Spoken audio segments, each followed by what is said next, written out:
الحمد لله الذي أبدع الأفلاك والأراضين،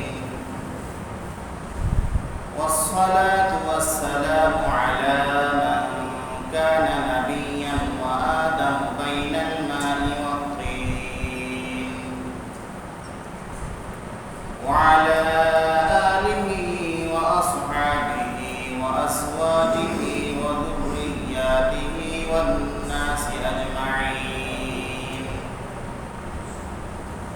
والعاقبة للمتقين إلى يوم الدين.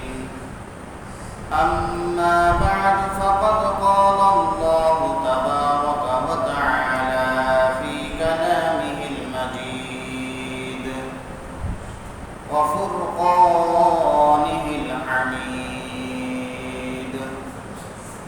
أعوذ بالله من الشيطان الرجيم.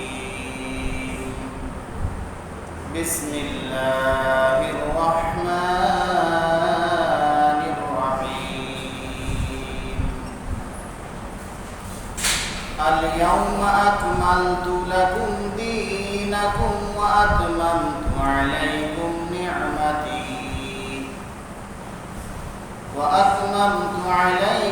نعمتي ورضيت لكم الإسلام دينا.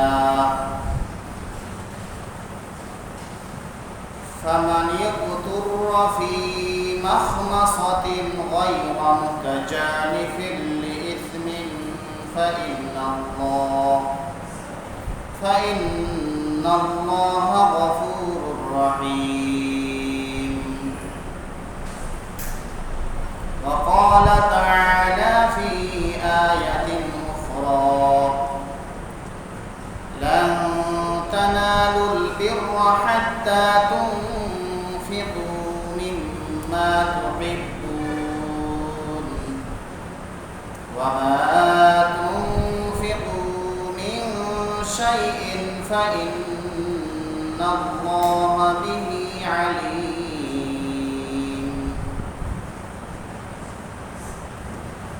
وقال رسول الله صلى الله عليه وسلم: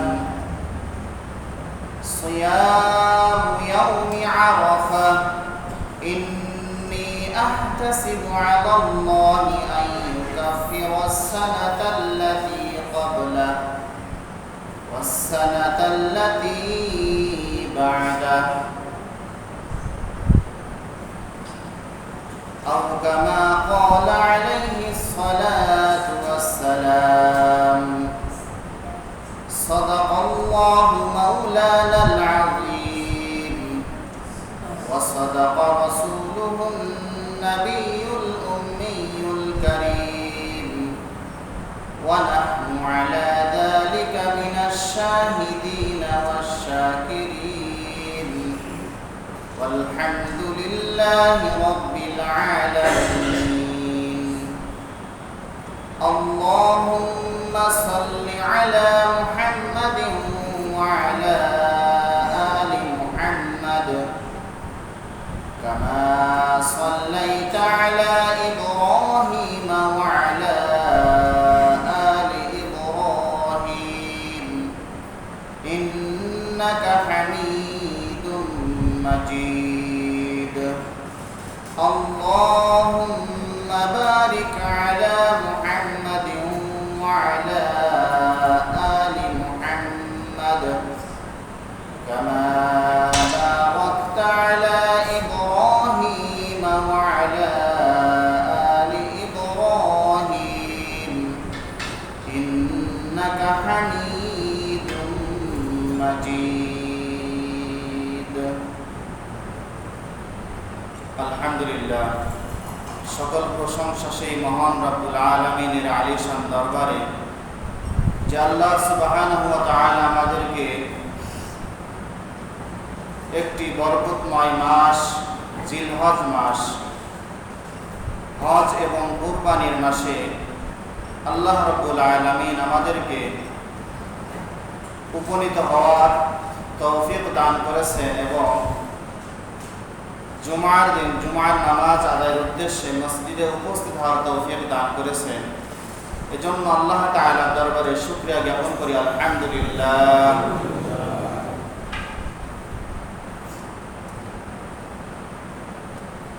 জিলহজ মাসের ফজিলত সম্পর্কে গত সপ্তাহে আলোচনা হয়েছিল।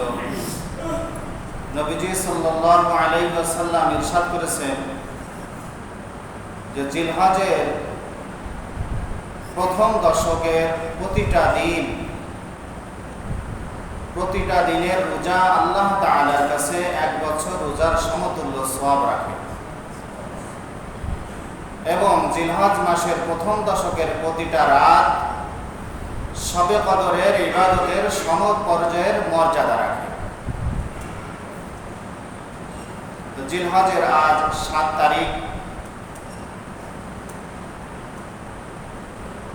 রবিবার 9 জিলহজ, সোমবার ঈদুল আজহা। তো 9 জিলহজ ইয়াউমে আরাফা, আরাফার দিবস। আরাফার দিবস বলতে 9 জিলহজকে বোঝায়।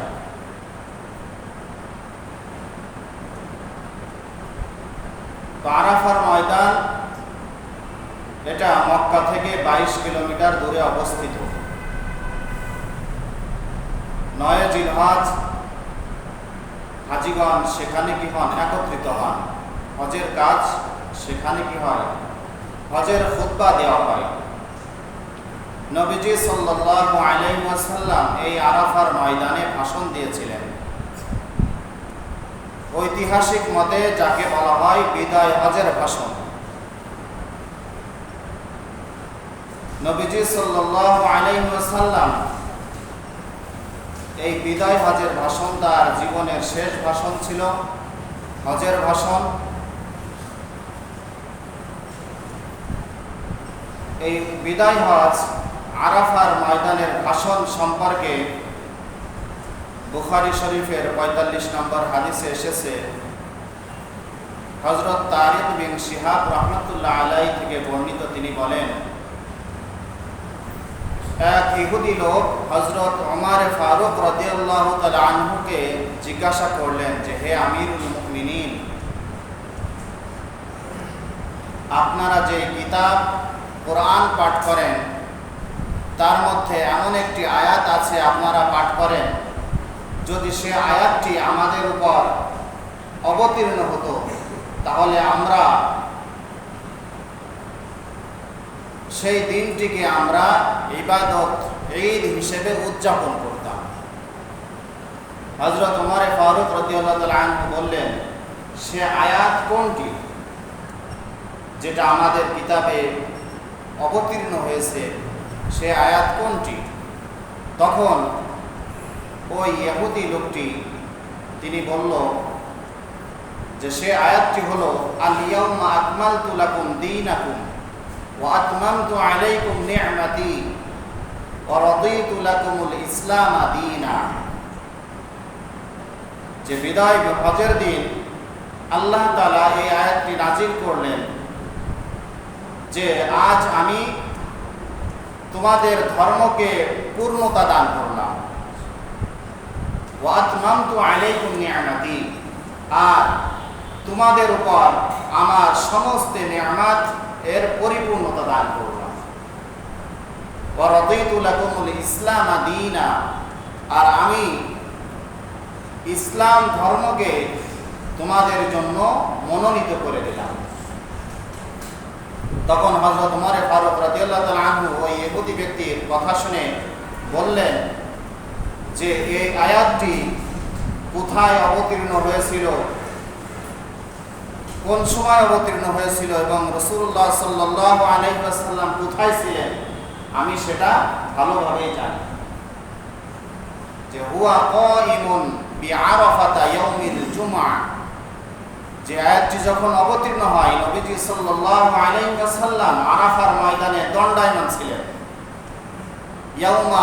ইয়াউমাল জুমআ, আর সেই দিনটি ছিল জুমার দিন, শুক্রবারের দিন।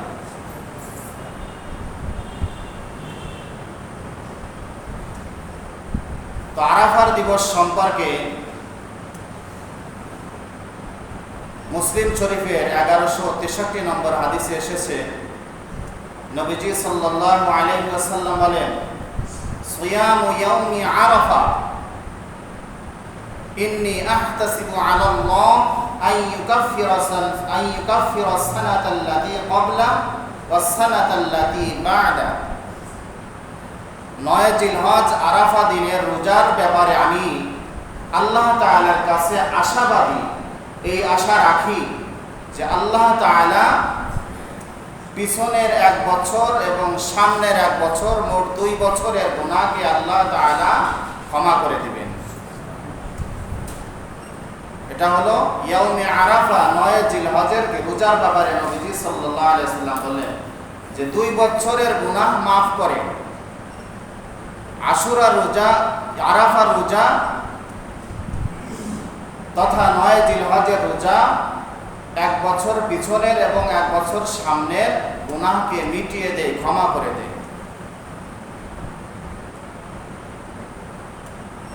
তো আরাফার ময়দান হাজিরা অবস্থান করেন।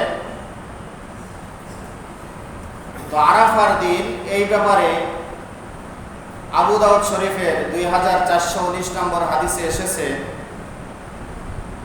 ইয়াউমু আরাফা ওয়া ইয়াউমুন নাহরি ওয়া আইয়ামুত তাশরীক ঈদুনা আহলাল ইসলাম ওয়া হিয়া আইয়ামু আকলিন ওয়া শুরবিন। যে আরাফার দিন এবং ঈদুল আজহার দিন এবং আইয়ামে তাশরীক তথা যে সমস্ত দিনের মধ্যে 5 দিন যে তাকবীরে তাশরীক পাঠ করতে হয়, 9 জিলহজ থেকে 13 জিলহজ আসর পর্যন্ত মোট 23 অক্ত। কয়ক্ত? 23 অক্ত। 9 জিলহজ ফজর থেকে 13 জিলহজ আসর পর্যন্ত, আসর সহ মোট 23 অক্ত ফরজ নামাজের পর একবার তাকবীরে তাশরীক পাঠ করা পুরুষের জন্য উচ্চ স্বরে আর নারীদের জন্য কি নিম্ন স্বরে পাঠ করা কি ওয়াজিব। আল্লাহু আকবার, আল্লাহু আকবার, লা ইলাহা ইল্লাল্লাহ, আল্লাহু আকবার, আল্লাহু আকবার, ওয়ালিল্লাহিল হামদ। এটাকে কি তাকবীরে তাশরীক বলা হয়। আমাদের মুখস্থ আছে তো ইনশাআল্লাহ। এই তাকবীরে তাশরীক 9 জিলহজ থেকে 13 জিলহজ আসর পর্যন্ত, অর্থাৎ আগামী রবিবার ফজর থেকে শুরু করে নিয়ে বৃহস্পতিবার আসর পর্যন্ত মোট 23 ওয়াক্ত নামাজ, ফরজ নামাজের সালাম ফেরানোর পরে চাই জামাতের সাথে পড়ুক বা একাকী পড়ুক, সফরে থাকুক অথবা বাড়িতে অবস্থান করুক, নারী পুরুষ প্রত্যেকেই বাম দিকে সালাম ফেরানোর পরে এই তাকবীরে তাশরীক পাঠ করা কি ওয়াজিব। তো এখন তাকবীরে তাশরীক এই ব্যাপারে যদি সালাম ফেরানোর পরে দেখা গেল কি ইমাম সাহেব ভুলে গেলেন, হতে পারে না মনে নেয়, তখন এই ক্ষেত্রে যারা মুক্তাদি থাকবে তাদের তাকবীর ওই অবস্থায় পাঠ করা কি ওয়াজিব। ইমাম সাহেব ভুলে গেলে কি মুক্তাদিরা পড়বে। এরপরে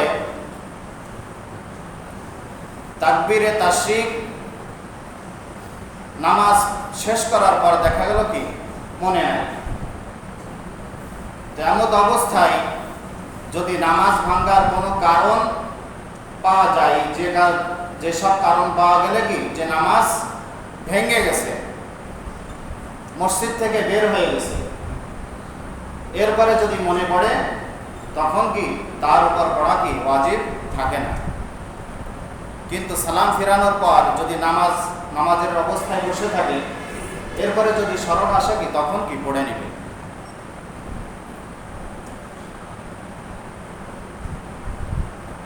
তো আরাফার দিবসের ব্যাপারে হযরত আয়েশা রাদিয়াল্লাহু তাআলা আনহা থেকে বর্ণিত, قالت قال رسول الله صلى الله عليه وسلم ما من يوم أكثر من أن يعتق الله فيه عبدا من النار من يوم عرفة হযরত আয়েশা রাদিয়াল্লাহু তাআলা আনহা বলেন যে আরাফার দিন 9 জিলহজের দিন আল্লাহ তাআলা এত সংখ্যক বান্দাদেরকে জাহান্নাম থেকে মুক্তি দান করেন যা অন্য কোনো দিনে কি আল্লাহ তাআলা দেন না।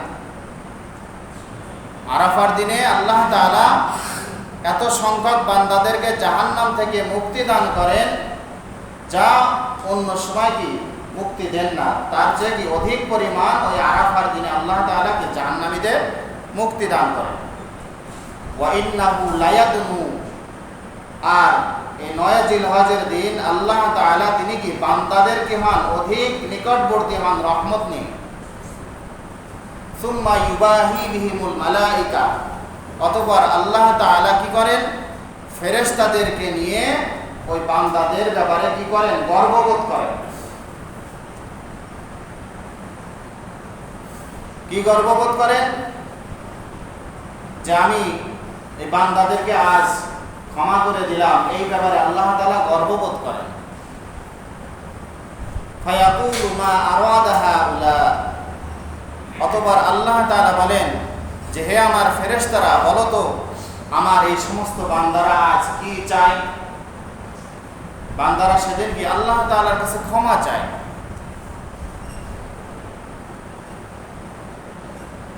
এই ব্যাপারে আরেকটি হাদিস সিলসিলায়ে সহিহা কিতাবে 661 নম্বর হাদিসে এসেছে, হযরত আবু হুরায়রা রাদিয়াল্লাহু তাআলা আনহু থেকে বর্ণিত, قال رسول الله صلى الله عليه وسلم إذا كان يوم عرفة إن الله ينزل إلى السماء الدنيا, যে যখন আরাফার দিবস আগমন করে 9 জিলহজ আসে তখন আল্লাহ তাআলা দুনিয়ার আসমানে প্রথম আসমানে কি করেন অবতরণ করেন। ফায়ুবাহি বিহিমুল মালাইকা, অতঃপর আল্লাহ তাআলা ফেরেশতাদেরকে নিয়ে গর্ববোধ করেন। ফায়াকুলু, অতঃপর আল্লাহ তাআলা বলেন উনজুরু ইলা ইবাদি, আমার বান্দাদের প্রতি লক্ষ্য করো, তাকাও, যে আতাউনি শুআসান গুবরান, আজ আমার বান্দারা আরাফার ময়দানে আমার কাছে তারা এলোমেলো কেশ এবং ধুলোয় ধূসরিত শরীর নিয়ে তারা কি আজ আমার দরবারে কি উপস্থিত হয়েছে। আল্লাহ তাআলা সেদিন আরাফার ময়দানে বান্দাদেরকে কি করে দেন ক্ষমা করে দেন। আরেক হাদিসে এসেছে যে খায়রুদ দুআই দুআউ ইয়াউমি আরাফা,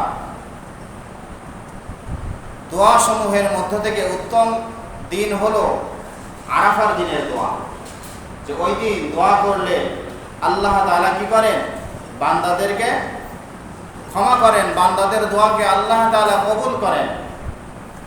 এজন্য ওই দিনে কি আল্লাহ তাআলার কাছে বেশি বেশি পরিমাণ কি করা দোয়া করা, তওবা করা, ইস্তেগফার করা, এর মাধ্যমে আল্লাহ তাআলা বান্দার তওবাকে কবুল করেন, বান্দার গুনাহকে আল্লাহ তাআলা ক্ষমা করেন।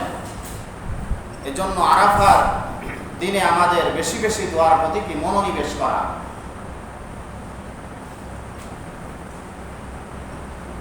তো 9 জিলহজ আগামী রবিবার, এই 9 জিলহজের ব্যাপারে রোজা রাখার ব্যাপারে যে হাদিস এসেছে, আমরা 9 জিলহজ যারা রোজা রাখতে ইচ্ছা করি শনিবার রাতে সাহারি খেয়ে আমরা রবিবার দিন কি রোজা রাখতে পারি। এরপরে আল্লাহ রাব্বুল আলামিন সামর্থ্যবান ব্যক্তিদের উপর কি করেছেন কুরবানিকে ওয়াজিব করেছেন। এই কুরবানি এটা ইব্রাহিম আলাইহিস সালাতু ওয়াস সালামের এক অপূর্ব আত্মত্যাগ, ইসমাইলকে কুরবানির মাধ্যমে এক অনন্য দৃষ্টান্ত স্থাপন করে গিয়েছেন।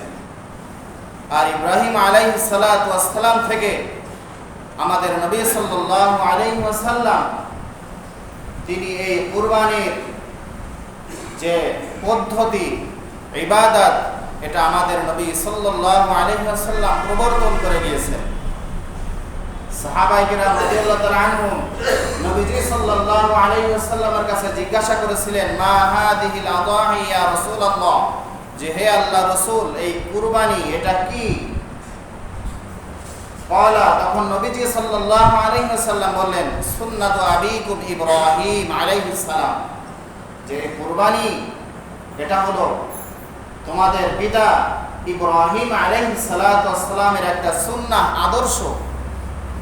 ক্বালু ফামা লানা ফিহা ইয়া রাসূলুল্লাহ, তখন সাহাবায়ে কেরাম আরজ করলেন যে ইয়া আল্লাহর রাসূল, এই কুরবানি করলে আমাদের লাভ কি? তখন নবীজি সাল্লাল্লাহু আলাইহি ওয়াসাল্লাম ইরশাদ করলেন যে বিকুল্লি শা'রাতিন হাসানা, যে কুরবানির জন্তুর যে শরীরে যে লোম থাকে, পশম থাকে, এই প্রত্যেকটা পশমের বিনিময়ে আল্লাহ তাআলা এক একটি নেকি দান করেন। ক্বালু ফাসসুফু ইয়া রাসূলুল্লাহ, তখন সাহাবায়ে কেরাম রাদিয়াল্লাহু তাআলা আনহুম আজমাইন আবার প্রশ্ন করলে যে হে আল্লাহর রাসূল, গরু ছাগল এর পশম তো কি পাতলা, আরো কিছু পশু আছে যার পশম কি আরো কি ঘন, ভেড়া ইত্যাদি জন্তু যাদের পশম কি আরো বেশি ঘন, পশমের গোড়াও কি আরো পশম ওঠে, তো ঘন পশম যুক্ত যে সমস্ত প্রাণী আছে তার ব্যাপারে হুকুম কি, ফজিলত কি? তখন নবীজি সাল্লাল্লাহু আলাইহি ওয়াসাল্লাম বললেন, বিকুল্লি শা'রাতিন মিনাস সুফি হাসানা, যে ঘন পশমযুক্ত প্রাণীরও প্রত্যেকটা পশমের বিনিময়েও আল্লাহ তাআলা এক একটা নেকি দান করেন।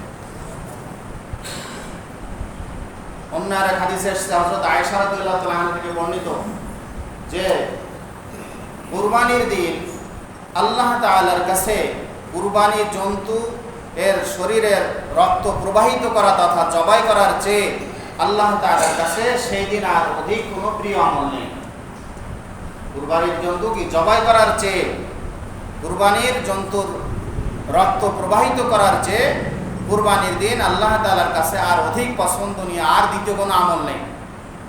ওয়া ইন্নাহু লায়াতি ইয়াউমাল কিয়ামাতি বিকুরুনিহা ওয়া আশআরিহা ওয়া আজলাফিহা, আর কুরবানির জন্তু কিয়ামতের দিন সে তার পশম, তার খুর ইত্যাদি নিয়ে আল্লাহ তাআলার কাছে কি হবে, উপস্থিত হবে, বান্দার নাজাতের জরিয়া হবে, বান্দার মুক্তির একটা কি হবে, মাধ্যম হবে।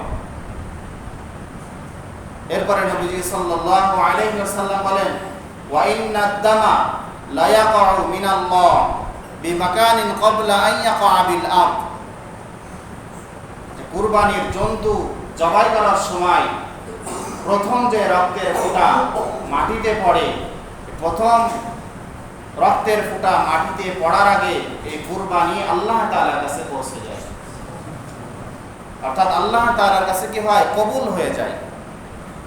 ফাতিবু বিহা নাফসা, সুতরাং তোমরা খুব আনন্দ চিত্তে, মন খোলাসা রেখে, নিয়তকে খালিস রেখে একমাত্র আল্লাহ তাআলার জন্যই তোমরা কি করো, কুরবানি করো। তাহলে কুরবানি হতে হবে কার সন্তুষ্টির জন্য? আল্লাহর সন্তুষ্টির জন্য হতে হবে। না সমাজে লোক আমাকে বলবে যে কুরবানি দাদা বড় গরু কুরবানি দিয়েছে, অনেক বড় গরু, এমন যশ খ্যাতির জন্য যদি কুরবানি হয় তাহলে কুরবানি আল্লাহ তাআলার কাছে কি হবে না, কবুল হবে না। বরং নিয়তকে প্রথমত খালিস করতে হবে, নির্ভেজাল করতে হবে যে আমার এই কুরবানি এটা একমাত্র কার জন্য, আল্লাহর জন্য। আল্লাহ তাআলা শিখিয়ে দিয়েছেন, কুল ইন্না সলাতি ওয়া নুসুকি ওয়া মাহইয়ায়া ওয়া মামাতি লিল্লাহি রাব্বিল আলামিন, হে নবী আপনি বলুন, ইন্না সলাতি, নিশ্চয় আমার সালাত, ওয়া নুসুকি আমার কুরবানি, ওয়া মাহইয়ায়া ওয়া মামাতি আমার জীবন আমার মরণ, এই সব কিছু লিল্লাহি রাব্বিল আলামিন, বিশ্ব পালনকর্তা রব্বুল আলামিন আল্লাহ তাআলার জন্য। এজন্য কুরবানির জন্তু এটা কুরবানি এর উদ্দেশ্য হতে হবে আল্লাহকে সন্তুষ্ট করা। এরপরে কুরবানি জন্তুর গোশত খাওয়া যদি উদ্দেশ্য হয় তাহলে কুরবানি কি হবে না, কবুল হবে না। কুরবানির গোশত এটা 3 ভাগ করা কি মুস্তাহাব।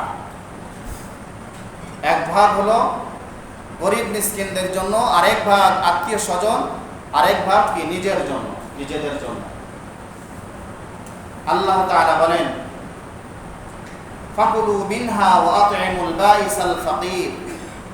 ফাকুলু মিনহা, তোমরা এই কুরবানির জন্তুর থেকে এই গোশত তোমরা ভক্ষণ করো। ওয়া আত'ইমুল বাঈসাল ফাকির, এবং তোমরা ক্ষুধার্ত দরিদ্র যারা আছে তাদেরকেও তোমরা কি ভক্ষণ করাও, তাদেরকে খাওয়াও। বুখারী শরীফের ভিতরে এসেছে যে হযরত আয়েশা রাদিয়াল্লাহু তাআলা আনহা থেকে বর্ণিত যে তিনি বলেন যে একবার একদল দরিদ্র লোক, এক গ্রামবাসী, তারা নবীজি সাল্লাল্লাহু আলাইহি ওয়াসাল্লামের কাছে আসলেন। নবীজি সাল্লাল্লাহু আলাইহি ওয়াসাল্লাম বললেন যে কুরবানির গোশত তাদেরকে কি করার জন্য, তাদেরকে দেওয়ার জন্য। এবং তিনি বললেন যে তোমরা কি করবে না, এই কুরবানির গোশতকে তোমরা জমা করবে না। আজকাল তো কি আমাদের ফ্রিজ জাত করার জন্য কি কুরবানি মনে হয় কি আমাদের উদ্দেশ্য যে ফ্রিজে রাখবো, সারা বছর যেন কি খেতে পারি। অনেকেই তো আছে যে কি পুরা জন্তুটাই কি ফ্রিজে ঢুকায় রাখে। গরিব মিসকিন তাদেরকে কি নামে মাত্র 2-1 টুকরা কি তাদেরকে দেওয়া হয়, অথচ তারা কি এরকম লোক কি সমাজে আছে কি তারা কুরবানি করে, নিজে ভোগ করে। তো আল্লাহ তাআলা বলছেন কি ধনীদের সম্পদের মধ্যে গরিবদের কি রয়েছে, অংশ রয়েছে। এজন্য আমাদের এই কুরবানির থেকে একটা অংশ আমরা আমাদের আশেপাশে যারা কি আছে, দরিদ্র আছে, গরিব অসহায় আছে, তাদেরকেও আমরা কি রাখবো, শরীক রাখবো আমাদের সাথে, যে তারা যেন অন্তত একটা দিন তারা কি এই গোশত কি করতে পারে, তারা খেতে পারে ভালোভাবে।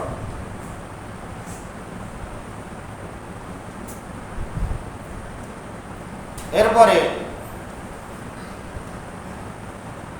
ঈদুল আজহার বিশেষ কিছু আদব আছে, সুন্নাহ আছে। তো ঈদুল আজহার দিন অন্যান্য দিনের তুলনায় খুব ভোরে কি ঘুম থেকে ওঠা, এটা একটা কি সুন্নাহ। এরপরে সকালে কি করা, মিসওয়াক করা, কি করা, মিসওয়াক করা, এটা ঈদুল আজহার কি আরেকটা সুন্নাহ আদব। গোসল করা, এটাও একটা আদব, উত্তম ভাবে কি করা, গোসল করা। এরপরে পোশাকের মধ্যে উত্তম পোশাকটা সেদিন কি করা, পরিধান করা। সুগন্ধি থাকলে কিছু সুগন্ধি ইত্যাদি আতর ব্যবহার করা। পায়ে হেঁটে ঈদগাহে যাওয়া, তাকবীরে তাশরিক পড়তে পড়তে কি ঈদগাহের দিকে যাওয়া। আল্লাহু আকবার, আল্লাহু আকবার, লা ইলাহা ইল্লাল্লাহ, আল্লাহু আকবার, আল্লাহু আকবার, ওয়ালিল্লাহিল হামদ। এই তাকবীর পড়তে পড়তে কি ঈদগাহের দিকে রওনা হওয়া। আরেকটি সুন্নাহ আদব হলো যে রাস্তা দিয়ে ঈদগাহের দিকে যাব, ফেরার সময় কি ভিন্ন রাস্তায় কি ফিরে আসা। এক রাস্তা দিয়ে গেলাম, ফেরার সময় কি আরেক রাস্তা দিয়ে কি বাড়িতে আসা। আরেকটি সুন্নাহ আদব হলো যে ঈদুল আজহার ঈদের নামাজের আগে কিছু না খাওয়া, না খেয়ে কি ঈদের নামাজ কি পড়তে যাওয়া। নবীজি সাল্লাল্লাহু আলাইহি ওয়াসাল্লাম তিনি কি করতেন, ঈদুল আজহার নামাজ যতক্ষণ আদায় না করতেন ততক্ষণ কি কিছু খেতেন না। এটা ঈদুল আজহার দিনের একটা কি সুন্নাহ, যে ঈদুল আজহার নামাজের আগে কিছু না খাওয়া, নামাজ পড়ে এসে এরপরে কি খাওয়া। বেশি বেশি পরিমাণ তাকবীরে তাশরিক পাঠ করা। এরপরে ঈদুল আজহার দিন আমাদের কিছু কাজ আছে যেগুলো কি বর্জনীয়। আল্লাহ তাআলা যে আমাদেরকে ধর্মীয় উৎসব দান করেছেন, ঈদুল ফিতর এবং ঈদুল আজহা, এটাও একটা ধর্মীয় একটা উৎসব, ইবাদতের দিন। এই দিন শরিয়াতের ভিতর থেকে, শরিয়াতের গণ্ডির ভিতর থেকে কি করা, আনন্দ প্রকাশ করা। আনন্দ প্রকাশ করতে গিয়ে আমরা যেন পশ্চিমা কৃষ্টি কালচার, ইহুদিদের বেশভূষা, আচার আচরণ, তাদের যে কালচারগুলো আছে এগুলো কি করতে হবে, আমাদের বর্জন করতে হবে। পুরুষেরা নারীর পোশাক, নারীরা পুরুষের বেশ ধরা, এই সব কিছু কি করা? বর্জন করা। আল্লাহ তাআলার লানত হলো যে সমস্ত পুরুষেরা নারীর বেশভূষা ধরে আর যে সমস্ত নারীরা পুরুষের রূপ ধারণ করে, আল্লাহ তাআলার অভিশাপ তাদের উপর কি বর্ষণ হয়। এজন্য এদিন আমাদেরকে এই সমস্ত বিদেশি কৃষ্টি কালচার, ইহুদি খ্রিস্টানদের যে কি কালচার আছে, এগুলো কি আমাদের পরিত্যাগ করতে হবে।